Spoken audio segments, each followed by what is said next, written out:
الرحمن السلام علیکم ورحمۃ اللہ وبرکاتہ۔ دوستو کیا حال ہے آپ کا؟ خیریت سے ہیں؟ میں آپ کا دوست حسنین اعجاز۔ آپ کے علم میں ہے کہ ہم نے ایک نیا سلسلہ شروع کیا ہوا ہے جس کے اندر ہم نے آزادی ہند کے حوالے سے 1857 کی جنگ آزادی کے بعد جتنے بھی حالات بنے ہیں اس میں کس کا کیا کردار رہا، علماء کا کیا کردار رہا، اس حوالے سے ایک تفصیلی ہم نے آپ احباب کے ساتھ گفتگو کرنے کا ارادہ کیا ہوا ہے، جس کی 4 قسطیں یوٹیوب پر اپلوڈ ہو چکی ہیں اور اس کا لنک اسی پوسٹ کے نیچے بھی انشاءاللہ آپ کو دے دیا جائے گا، وہاں سے آپ ساری قسطوں کو دیکھ سکتے ہیں۔ ہماری کوشش یہ رہی کہ ہم آپ احباب کے سامنے یہ سارے حالات لے آئیں کہ کیسے کیا ہوا۔ ہم نے کل بات چھیڑی تھی پادری ٹنڈر کے حوالے سے تھی کہ اس کو بھیجا گیا، تو اس کی تقریروں کا اثر یہ ہوا کہ مسلمانوں کی خاموشی سامنے سے ظاہر ہو رہی تھی، اور مسلمانوں کی خاموشی کی وجہ سے پادری ٹنڈر اپنی تقریروں، اخباروں اور کتابوں میں برابر اعلان کر رہا تھا کہ مسلمانوں سے ہماری بات کا جواب ممکن نہیں ہے۔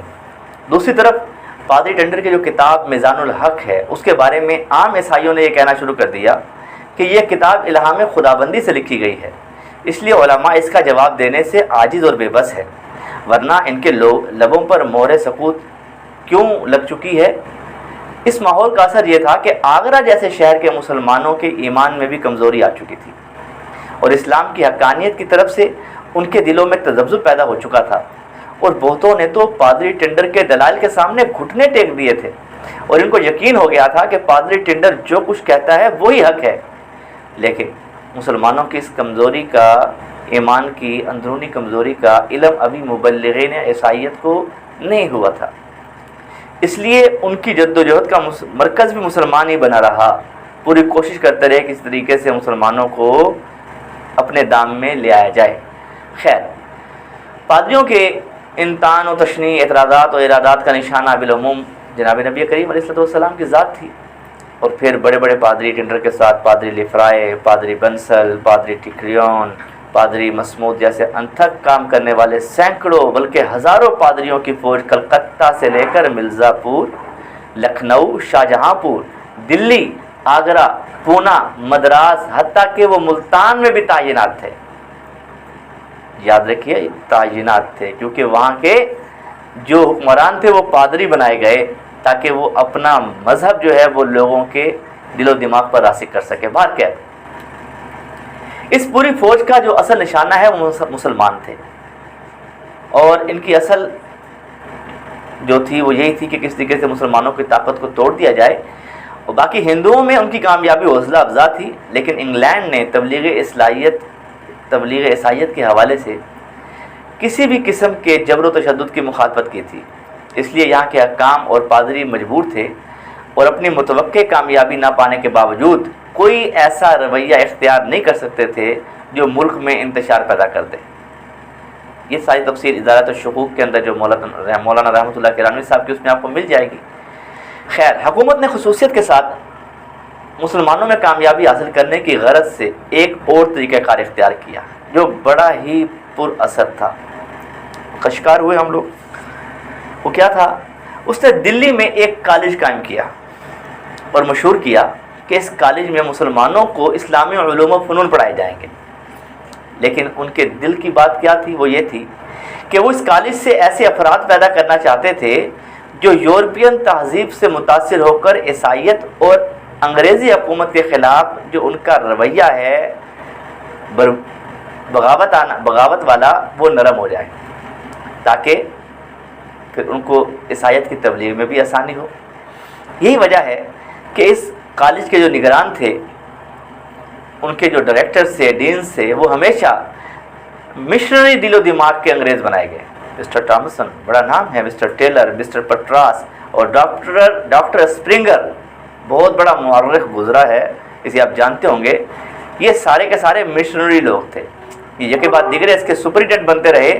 مگر اساتذہ پڑھانے والے ان کے معاملے میں یہ مجبور تھے کہ عربی علوم و فنون کے ماہر انگریز وہ کہاں سے لائیں،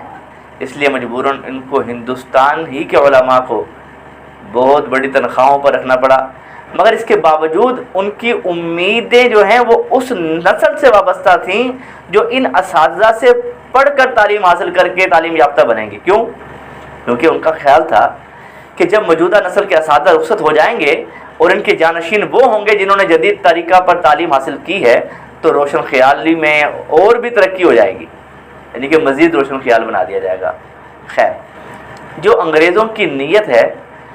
وہ مسٹر ٹامسن جو بڑے مورخ گزرے ہیں اور بڑے مشنری آدمی تھے، انہوں نے گورنمنٹ کو ایک رپورٹ بھیجی تھی۔ اس رپورٹ میں انہوں نے لکھا تھا کہ 16 سال جب انہوں نے یہ بھیجی،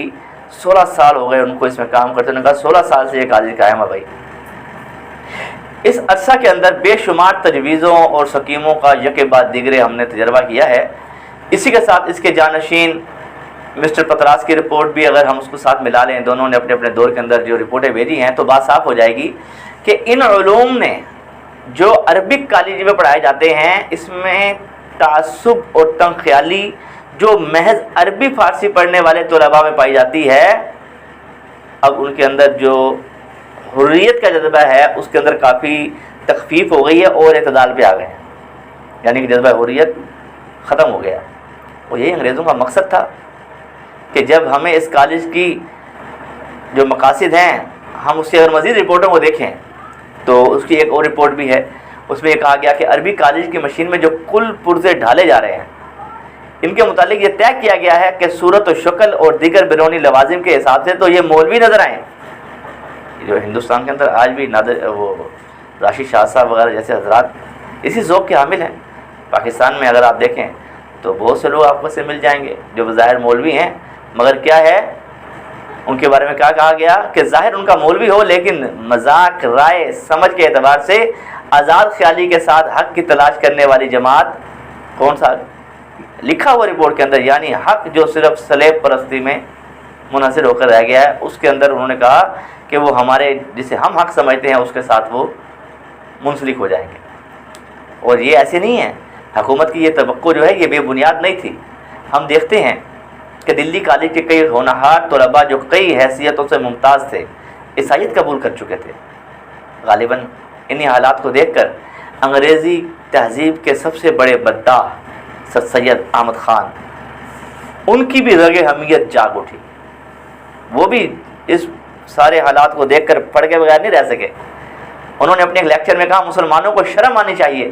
کہ مشنری اسکولوں میں اپنے لڑکوں کو بھیجتے ہیں، ان کو جوش نہیں آتا، ان کو غیرت نہیں آتی۔ یہ انہوں نے اسباب بغاوت ان میں تفصیل سے اس پر لکھا ہے۔ خیر، اب آپ کو اندازہ ہو گیا ہوگا کہ انگریزوں نے پورے ہندوستان میں کس وسیع پیمانے پر عیسائیت کا جال پھیلایا تھا اور کتنے بڑے پیمانے پر وہ اس پروگرام کو چلا رہے تھے۔ جنوبی ہند میں ان کو زبردست کامیابی ملی تھی اور ہندوؤں میں عیسائیت جس تیزی سے پھیلتی جا رہی تھی اس سے ان کے حوصلے بلند ہوتے جا رہے تھے، اور وہ مزید سرگرمی اور تیزی سے اس پروگرام کو عملی جامہ پہنانے کے لیے مختلف ذرائع سے کام لینے لگے تھے۔ لیکن کیا یہ سب کچھ صرف اس لیے ہو رہا تھا کہ انگریز در حقیقت بڑا مذہب پرست تھا، بڑا مذہبی تھا، چاہتا تھا کہ لوگ مذہب پرست ہو جائیں، مذہب قبول کرنے والے ہو جائیں، اور وہ صرف دین عیسوی کی محبت میں ڈوبا ہوا تھا اس لیے ایسا کر رہا تھا؟ اسے دین عیسوی کی محبت نے ایسا کرنے پر مجبور کر دیا تھا؟ اگر آپ ایسا سمجھتے ہیں تو بڑی غلط فہمی ہے۔ حقیقت یہ نہیں ہے۔ اس سارے پروگرام میں جو روح کام کر رہی تھی اور جو داعیہ تھا بنیادی طور پر اس سرگرمی پر مجبور کر رہا تھا، وہ کچھ اور ہی تھا۔ یہ جذبہ ان کو تبلیغ عیسائیت پر ہمہ وقت انگیز کر رہا تھا، تیار کر رہا تھا۔ یہ سب کچھ مذہب سے والہانہ وابستگی کے نتیجے میں نہیں تھا میرے بھائی، بلکہ انگریزوں نے یہ ایک بساط سیاست بچھائی تھی، یہ ایک چال چلی تھی۔ وہ خوب سمجھتے تھے کہ یورپ سے بڑی بڑی تعداد میں بھی انگریز اگر یہاں پر آ کر آباد ہو جائیں تب بھی اس وسیع ملک اور اتنی بڑی آبادی پر کنٹرول کرنا مشکل ہوگا۔